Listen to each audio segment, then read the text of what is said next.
हैं public times. नमस्कार, मैं संध्या। बिहार की खास खबरों में आपका स्वागत है। तो चलिए अब बिना देरी किए जानना शुरू करते हैं बिहार की खास खबर को।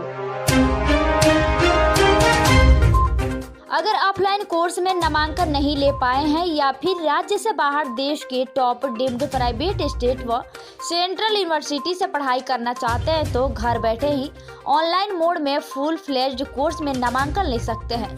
इन बीबी से जो डिग्री मिलेगी वह ऑफलाइन डिग्री के बराबर ही मान्य होगी।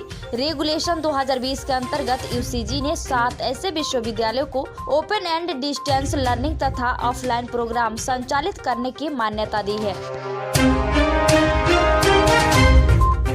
प्रदेश के डीएलएड और बीएड ट्रेनिंग कॉलेजों के विद्यार्थी प्रशिक्षण कोर्स करने के साथ किसी अन्य प्रतियोगी परीक्षा की तैयारी के लिए कोचिंग नहीं कर सकेंगे। इसके लिए उनसे लिखित में लिया जाएगा। अगर वे ऐसा करते हैं तो परीक्षा फॉर्म भरने से वंचित कर दिया जाएगा। शिक्षा विभाग ने इस संदर्भ में एक विशेष गाइडलाइंस बना दी है।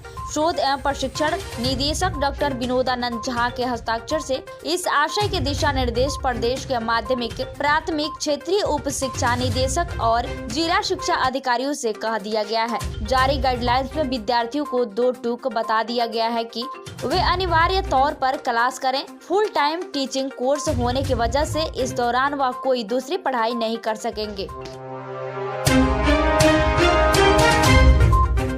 पटना सहित 8 जिलों के बालू घाटों को बंदोबस्तधारियों का चयन करने के लिए जारी टेंडर को स्थगित कर दिया गया है। खनन निगम के जीएम ने गुरुवार को बताया कि एनसीटी के 2 मामलों में सुनवाई के दौरान 25 अक्टूबर को आदेश दिया।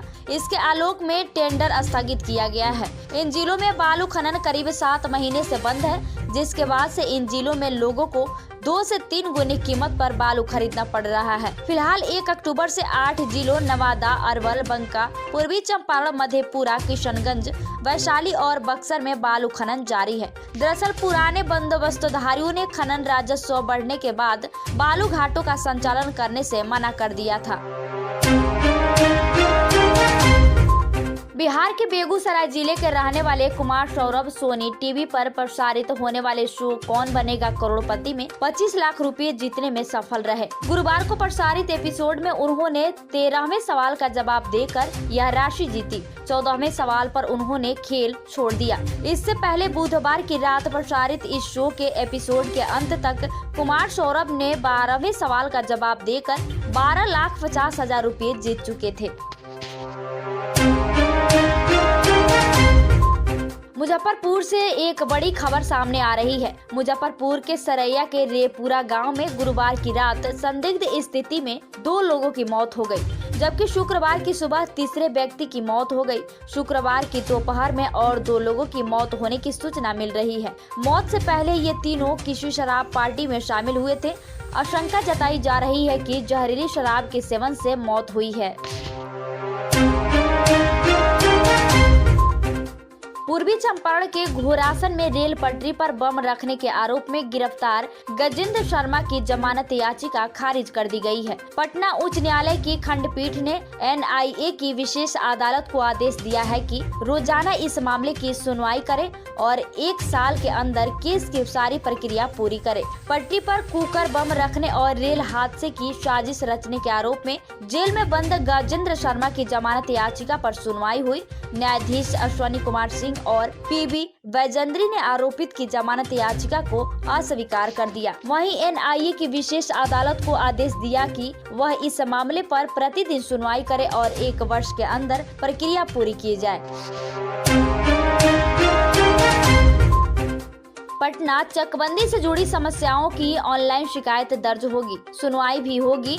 रैयत ऑनलाइन माध्यम से ही सुनवाई में हिस्सा लेंगे। हर एक दिन की सुनवाई का ब्यूरो विभाग के पोर्टल पर शाम में दर्ज कर दिया जाएगा। यह जानकारी चकबंदी विभाग के संयुक्त निदेशक नवल किशोर ने शुक्रवार को दी। वे दिल्ली में आयोजित जमीनी बातें श्रृंखला के तहत आयोजित जन संवाद में हिस्सा लेने गए हैं। शुक्रवार को उन्होंने चकबंदी के बारे में मीडिया को जानकारी दी। उन्होंने कहा कि मैनुअल तरीके से होने वाली चकबंदी में चूक की गुंजाइश अधिक होती थी। राज्य सरकार अब आधुनिक तकनीक के जरिए चकबंदी करने जा रही है।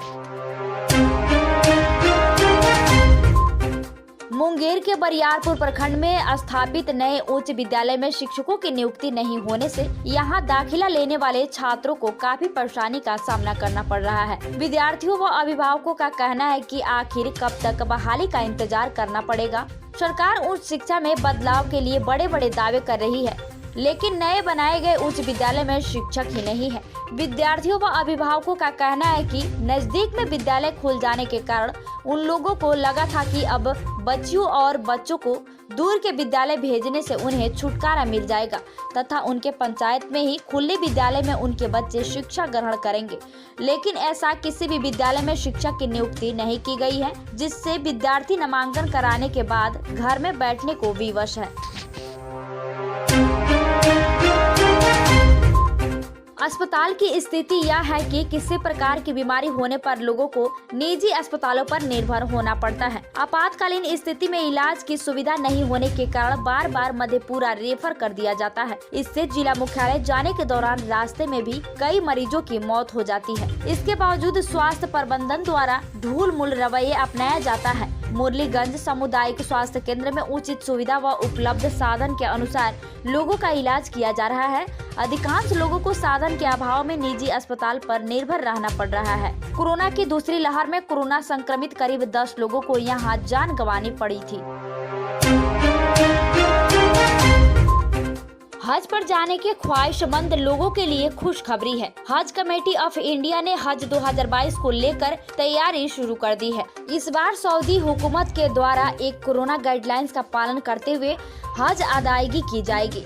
बिहार राज्य हज कमेटी के चेयरमैन हाजी इलियास ने बताया कि नवंबर के पहले हफ्ते में हज 2022 की घोषणा की जाने की संभावना है। अल्पसंख्यक कल्याण मंत्रालय भारत सरकार ने इस बारे में सूचना दी है। हज की घोषणा के साथ ही फॉर्म भरने की प्रक्रिया भी शुरू हो जाएगी। उन्होंने बताया कि हज को लेकर तैयारी शुरू कर दी गई है। हज पर जाने के ऐसे ख्वाहिशमंद लोग जिनके पास पासपोर्ट नहीं है, वे बिना देर किए ऑनलाइन पासपोर्ट के लिए अप्लाई कर दें। पूर्व मध्य रेल की ओर से 1 नवंबर से अगली सूचना तक सहरसा, सरायगढ़, दरभंगा, हरनगर तथा सोनपुर समस्तीपुर के बीच 3 जोड़ी पैसेंजर स्पेशल ट्रेन का परिचालन पुनर्बहाल किया जा रहा है। इन पैसेंजर स्पेशल ट्रेन से यात्रा के दौरान यात्रियों को कोविड-19 मानकों का पालन करना अनिवार्य होगा। पूर्णिया से कटिहार के बीच राष्ट्रीय राजमार्ग 131A के निर्माण में पेड़ काटने पर पटना हाईकोर्ट ने रोक लगाते हुए केंद्र सरकार से जवाब तलब किया है। मुख्य न्यायाधीश न्यायमूर्ति संजय करोल तथा न्यायमूर्ति AM बद्दर की खंडपीठ ने कानून के छात्र शाश्वत की ओर से दायर लोकहित याचिका पर सुनवाई के बाद यह आदेश दिया। कोर्ट ने केंद्र सरकार को सोमवार तक जवाबी हल्फनामा दाखिल करने का आदेश दिया। इसके पूर्व छात्र शाश्वत ने कोर्ट को बताया कि केंद्र व राज्य सरकार की ओर से जारी निर्देश में स्पष्ट कहा गया है कि सड़क निर्माण में कम से कम पेड़ों की कटाई की जाए। जहां ज्यादा पेड़ हो वहां फ्लाई ओवर बनाया जाए, लेकिन फ्लाई ओवर बनाने के बजाय पेड़ की कटाई की जा रही है। राज्य सरकार के कर्मियों को विपश्यना के लिए अवकाश दिया जाएगा। राज्य सरकार ने इसकी स्वीकृति दे दी है। सामान्य प्रशासन विभाग द्वारा गुरुवार को इसका संकल्प जारी कर दिया गया। राजधानी के बुद्ध स्मृति पार्क में संचालित विपश्यना में भाग लेने के लिए राज्य कर्मियों को अधिकतम 15 दिनों का विशेष अवकाश दिया जाएगा। इस केंद्र का संचालन पाटलिपुत्र विपश्यना ट्रस्ट द्वारा निःशुल्क किया जाता है। यह 10 दिनों का होता है। सरकार का मानना है कि विपश्यना ध्यान करने से सरकारी कर्मियों की कार्य क्षमता पर सकारात्मक प्रभाव पड़ेगा। इससे उनके व्यक्तित्व एवं अंतर्विभागीय संबंधों में सुधार के साथ साथ समेकित गुणात्मक सुधार होंगे।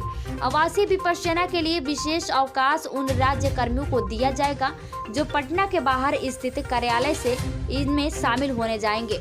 अवकाश तभी स्वीकृत किया जाएगा जब विपश्यना केंद्र द्वारा इसकी लिखित सूचना दी जाएगी।